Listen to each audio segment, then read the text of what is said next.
오늘은 제가 그 문자로 보내드린 것처럼 제4단계 116페이지 마지막 과정입니다. 처치 플랜터하고 11월 달에 마치고 12월부터는 2023년도에 목회에 관한 계속 특강을 제가 7주 정도는 특강을 지금 기획하고 있습니다. 그래서 이 교재를 전체는 제가 다룰 수 없고 가장 중요한 게 이제 처치 플랜터이기 때문에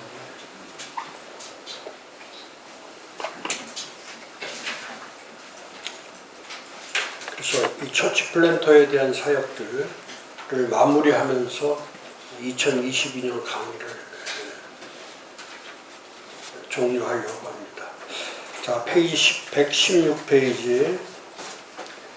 먼저 제일 위에 먼저 처치 플랜터를 말하는 것은 너무너무 중요하죠. 사도적 처치 플랜터를 의미한다. 사도적 처치 플랜터.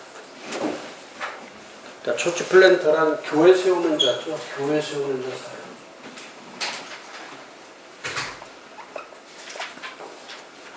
사람 세우는 거죠. 사람 세우는 거. 근데 우리는 보통 이제 직분자 개념을 갖고 있지만, 직분자의 개념이 있지만, 사도들이 세우는 거는 직분자의 개념보다는 이제 역할자죠. 교회 세우는 역할자. 그래서 한국교회도 앞으로 많이 바뀌어야 될 것이 그 이름을 정확하게 쓰는 게 좋아요. 처치 플랜터 세우는 교회, 처치 플랜터를 세운다. 그래서 이 교회 세우는 자 사역, 물론 장로나 안수집사나 권사나 집사나 이렇게 직분자 개념도 물론 있어야 되겠지만 그 직분자 개념을 넘어서서 그 사람들이 교회에서 뭘 하는 사람들이냐, 어떤 직분이 계급화되면 안 되죠. 사도들은 집사를 세워도 정확하게 역할을 할 수 있는 역할자로 세우는 거죠. 우리가 잘 아는 것처럼 그 원형교회 사도행전 2장 42에서 47절에 교회가 될 수 있는 것은 단순한 교회 포맷만 잘 돼 있는 것이 아니라 그 안에 있는 맨파워들, 교회 안에 있는 사람들이 누구인가 할 때 그 사람들은 벌써 사도의 가르침을 잘 받고 서로 교제하고 또 하나가 돼서 한마음 한뜻이 돼서 봉사일을 하고 또 마지막은 복음 전하는 데까지 전 과정을 다 거쳐가는 거죠. 근데 우리는 이제 못하는 게 뭐냐면 직분은 세워놨는데 역할을 못하는 거죠. 그 역할을 못하니까 날마다 모이지도 못하고 또 사도의 가르침도 안 받고, 목사님들한테 가르침을 받아야 되는데 지금 직분 받아놓고도 예를 들어서 장로들 같은 경우는 목사한테 훈련 받으려고 생각조차도 하지 않죠. 그러니까 한국교회는 직분자는 있는데 역할자가 없기 때문에 모이지도 않고 또 가르침 받지도 않고 또 교제가 뭔지를 모르죠. 교제를 몰라요. 이 펠로우십이라고 하는 이 교회 교제는, 교제가 있으려면 반드시 해야 될 것이 만남이 있어야 돼요. 만나지 않고는 교제를 못하죠. 근데 이렇게 만나지 않고 그냥 뭐 일주일에 주일이나 와서 한 번씩 보고 또 예배 시간에 보고 그러면 교제가 안 되죠. 그러니까 예배 말고 공식적으로 모이는 시간 말고 그 원형교회처럼 날마다 모일 때 교제가 되는 거예요. 만남이 있을 때. 그 다음에 교제는 이건 항상 친밀한 이거는 대화가 있어야 돼요. 그리고 이건 늘 관계 속에 있어요. 그냥 되지 않습니다, 교제가. 그러니까 원형교회의 성도들의 교제는 날마다 모이니까 날마다 모여서 가르침 받고 함께 나눔의 시간을 갖기 때문에 그 교제권 자체가 강화되어 있는 거죠. 친밀화되어 있는 거죠. 지난 제가 컨퍼런스도 그런 말씀 드렸지만은 교회와 가정 그 중간 지점에 제3지역에 항상 만날 수 있는 만남의 장소를 이제부터는 시작하라는 거예요. 그래서 그 장소가 하나의 그 교제권도 확보되고 그 목회의 통로 역할을 할 수 있는. 그러니까 이제는 썬데이 목회를 해서는 안 된다는 거예요. 주일 목회만 해서는 안 된다. 데일리 목회를 해야 된다. 매일같이 목회에 집중하셔야 돼요. 그래야 점점 이제 직분자에서 역할자로 바뀌는 거죠. 목사도 마찬가지예요. 제가 목사로 부름받은 것보다 더 중요한 건 사도성을 가진 목사가 되라는 거 아닙니까? 지금도 교회 세우는 자가 되는 게 마찬가지예요. 사도성을 가진 처치 플랜터가 되라. 그 주님으로부터 위임받고 주님으로부터 보냄받은 것에 대한 역할. 그러니까 그 역할이 있기 때문에 의무와 책임이 있는 거죠. 그래서 거기 두 번째 줄에 써놓은 것처럼 안정적으로 은칭하고 번식하는 처치 플랜팅 무브먼트, 교회 세우는 운동을 목표로 하는 것은 매우 색다른 접근을 채택해야 된다 하는데, 따라서 중심이 되는 것은 처치 플랜트의 역할을 새롭게 이해하는 거다. 맞아요. 역할의 역할. 직분이라고 하는 그런 어떤 권위를 갖게 하는 게 아니고, 그래서 신약 성경에 가장 접근되는 그 교회 세우는 운동을 이행하면서 성공적으로 이끈 인물은 사도 바울이고, 이것을 가리켜 사도적 처치 플랜팅이라 부르는 것이다. 사도란 말은 신약 성경에 다양하게 사용되며 거의 현저하게 보여주는 사도들은 12사도와 바울로 예수님에 의해 개인적으로 부름받고 위임받은 사람들을 얘기한다. 예수님에 의해서 부름받고 위임받은 사람들. 그래서 이들은 고유한 권한을 통해서 1세기 교회를 세우는 역할을 하는 거죠. 그리고 또 바울의 협력자들인 바나바나 아볼로나 에바브로디도나 디도나 또 실라와 디모데, 이런 사람들이 전부 다 교회 세우는 역할자가 된 거예요. 그러니까 사도 바울은 혼자 단독 사역을 한 것이 아니라 초대 문서에 의하면 그 1차, 2차, 3차 전도 여정과 그 여정을 할 때에 보면은 거의 40명에서 50명 가량이 함께하는 공동 그룹들이 있었다는 거 아닙니까? 혼자서 다니는 게 아니고. 그러니까 그만큼 사도 바울이 집중했던 건 뭐냐면 교회 사이즈만 키우는 게 아니고 또 교회의 숫자만 늘리는 것이 아니라 교회와 함께 사람들을 세워가는 거죠. 사람들을 세워. 근데 그 사람을 세울 때 제자나 직분자로 세우는 것이 아니고 교회 세우는 동역자. 가장 많이 나오는 단어가 그거예요. 동역자 사역.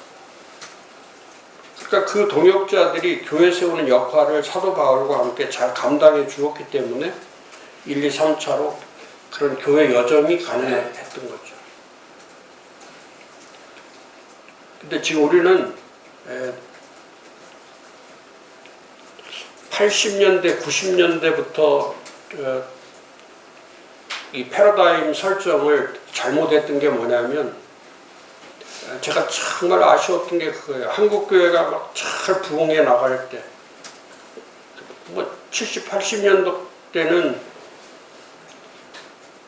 뭐 개척만 하면 그때는 안 될 때 아니고 잘 될 때니까요. 그래서 사람들이 막 홍수처럼 밀려올 때 그때 패러다임 설정을 잘못한 게 뭐냐면 이 교회 교육을 교회 교육과 훈련이 잘못된 거죠. 그게 이제 첫 번째 잘못됐던 것이 이 페라처치에서 나오는 성경 공부를 시킨 거. 그래서 그 내비게이터라든지 또 10스텝, 10단계라든지 이런 공부들이 전부 다 먼저 그게 제자훈련이라고 이름을 붙여가지고 선교단체에서 만들어진 교재들이 검증도 되지 않은 교재들을 가지고 교회가 그 당시에는 조금 좀 지식적인 목회자다 그러면은 검증도 하지 않고 다 교회에다가 붙여놓은 것이 뭐냐면 주보에다 다 넣고 한 것이 제자훈련이라는 단어예요. 제자훈련. 근데 그때 80년도 때 제자훈련하고 평신도 훈련이라는 요 단어를 쓰지 않았으면은 그때의 교회 훈련이라고 이름을 붙였어요. 교회 훈련. 또 교회 세우는 자 훈련. 미국같이 이크퍼 사역, 구비자 훈련. 미국은 딱 정해져 있잖아요. 그 선교단체에서 하는 제자 훈련과 교회에서 하는 훈련의 이름이 이큐퍼라고 하는 이게 다 돼 있는 거예요. 이큐퍼 사역이 미니스트리가 이게 돼 있는 거예요. 구비자 훈련. 구비자. 우리는 이제 이큐퍼를 스튜어드십이라고 해서 청지기 훈련이라고 해도 괜찮은데 과거에는 그런 게 있었죠. 전통적으로 한국 교회가 출발할 때에 처음에 세워졌던 그 사역이 청지기 사역이라는 게 있었죠. 그게 참 좋은 이름이죠. 근데 그 청지기라는 이름 자체가 자꾸 이제 퇴색해 가면서 제자 훈련이 교회에 들어오면서 목사님들도 예수님이 제자 훈련 시켰으니까 우리도 예수님을 따라간다. 예수님을 본받자 해서 했던 것이 뭐냐면 그게 제자 훈련이죠. 근데 사도 바울은 그런 패러다임을 다 바꿔놓은 거예요. 그래서 저는 이 사도 바울이 교회를 확장시킬 때, 자, 사도행전에 사도들이 했던 것이 뭐냐면 복음과 교회를 출발시켰다면 사도 바울은 교회를 확장시키는 사역에 하나님이 그 부르심과 그 택하심이 있기 때문에 그러니까 교회 확장소 예루살렘 교회로부터 시작된 그 교회가 우리가 잘 아는 것처럼 이방과 예루살렘에서 사마리아와 유대와 땅끝까지 가는 그 교회의 확장성을 만들어 갔던 인물이 사도 바울이라고 하죠. 그럼 그렇기 때문에 사도 바울은 이 13교회 서신을 쓸 때 이 교회 서신에서 가장 주목했던 것이 뭐냐면 사람을 세우는데 직분자의 개념을 쓰지 않고 제자라는 개념을 쓰지 않고 사도 바울이 제자를 모르기 때문에 안 쓴 게 아니고 그건 의도적으로 쓰지 않은 거예요. 의도적으로. 그렇게 수많은 교회들을 세우면서도 우리가 잘 알아요. 고린도부터 시작해서 빌립보, 에베소, 갈라디아 할 것 없이 그런 교회들을 다 세울 때에 분명히 거기다가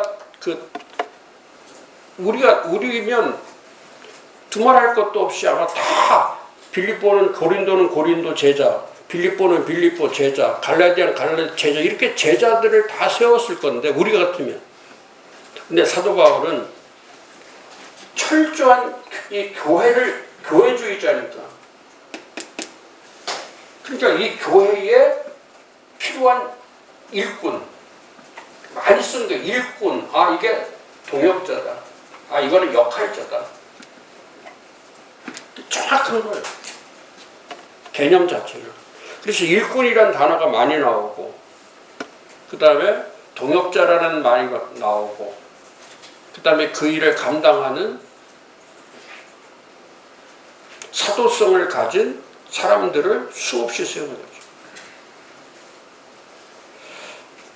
그래서 처치 플랜팅을 할 때에 사도적 모델을 개발하고 그림에도 있지만은 앞에 사도적 처치 플랜터가 되어서 CPM을 처치 플랜팅 무브먼트 교회 세운 운동을 이행해야 되는데 그 이행할 때는 템포라리로 하라 한시적으로 하라. 그러니까 한 사람을 붙박이로 정해놓고 하지 말라는 거예요. 계속 교회는 계속 사람들을 계속해서 생산하는 교회를 만들으라는 거예요.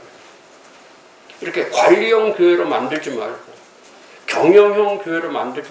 직분자를 한번 세워놓으면 교회에서 만약에 30년 40년 그 자리에 있어버리면 그 교회는 더 이상 확장성을 가질 수 없죠. 그러니까 이 사도행전 교회처럼 지속적으로 사람들을 세워가는 사역에 전념해야죠. 제가 늘 강의할 때마다 말씀드리잖아요. 예배 중심 교회에서 훈련 중심 교회로 바꿔라. 빨리빨리 바꿔라. 이번에 우리 코로나 3년을 거치면서 예배라는 게 얼마나 예배 신자들이 얼마나 명목상의 신자인지를 우리가 눈으로 이번에 다 봤단 말이죠. 근데 훈련된 신자였다면 이렇게 되지 않는다. 훈련받았으면 그렇게 되지 않아요. 그러니까 사람 하나 세우는 것이요. 얼마나 이번에 저 늦은 비에 전체 그 컨셉트를 사람 세우는 걸로 해놨는데 이 다섯 종류의 사람이 되라. 그래서 믿음의 전투를 할 건데 이 믿음의 방심하지 않는 믿음의 전투. 경계심을 갖고 방심하지 않는 이번 늦은 비의 목적은 비질런트란 말이에요. 경계심과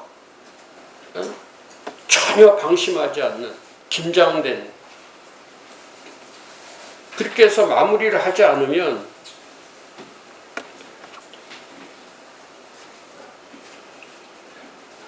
그 나라가 혼란스럽기 때문에 그런 이태원 사건 같은 사건들이 압사 사건들이 참사가 일어나는 거예요. 그런데서도 경계심을 갖고 그 당시에 가장 경계심 갖고 공중에서 이 비질런트 스톰이라고 하는 공중전을 훈련받고 있는 그런 그 아주 중요한 시기 아닙니까? 근데 우리 국민들은 깨어있지 않고 그러니까 그런 분위기에 휩쓸려서 이제 코로나가 끝나간다라고 하는 그런 분위기에 휩쓸려서 가게 되면 제가 그랬잖아요.